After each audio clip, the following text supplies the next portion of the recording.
উল ফিতর, ঈদের মাঠে যাওয়ার আগেই সাদাকাতুল ফিতরগুলোকে আদায় করে যাওয়ার নিয়ম। ঈদের মাঠে যাওয়ার আগে রমজান মুবারকের শেষে যে ঈদটা আসে, ঈদ উল ফিতর, কোনো মিষ্টি জাতীয় কোনো কিছু খেয়ে যাওয়া এর মধ্যে আসছে, রেওয়ায়েতে আসছে আল্লাহ নবী সাল্লাল্লাহু আলাইহি ওয়াসাল্লাম বিজোর 3টা বা 5টা এরকম বিজোর খেজুর খেয়ে যেতেন। তা আমরা চেষ্টা করব খেজুর খেয়ে ঈদগাহ মাঠে যাওয়ার জন্য। এক রাস্তা দিয়ে যাব, আর এক রাস্তা দিয়ে আসবো। এরপরে আমরা কি বলি, একজন আরেকজনকে বলি ঈদ মুবারক। কি বলি? ঈদ মুবারক। সাহাবা আজমাইনদের আমল ছিল, তারা আনন্দ প্রকাশ করতেন, মুআনাকা করতেন সুন্নাত মোতাবেক। এর মধ্যে ছিল তারা দোয়া পড়তেন, তাকাব্বালাল্লাহু মিন্না ওয়া মিনকুম, এই দোয়াটা পড়তেন। আর আমরা কি বলি? ঈদ মুবারক।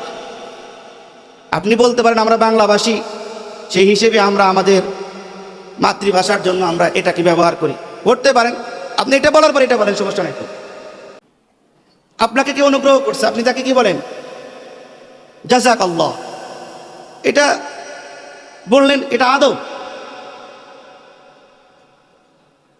এখন আপনি এটার পরিবর্তে তাকে থ্যাংক ইউ বলতে পারেন, ধন্যবাদও বলতে পারেন, সমস্যা নেই। আরবি ভাষাগুলো, আরবি শব্দগুলোর সাথে আমাদের কিছু মুনাসাবাত হওয়া দরকার।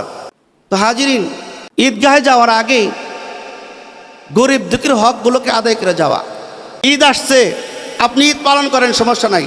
আমি আমার এই মেসেজটাকে আপনাদের মাধ্যমে জানাই দিতে চাই, পুরো বিশ্বেও জানাই দিতে চাই যে রমজান মাস, ঈদ উল ফিতর, এই উপলক্ষে একজন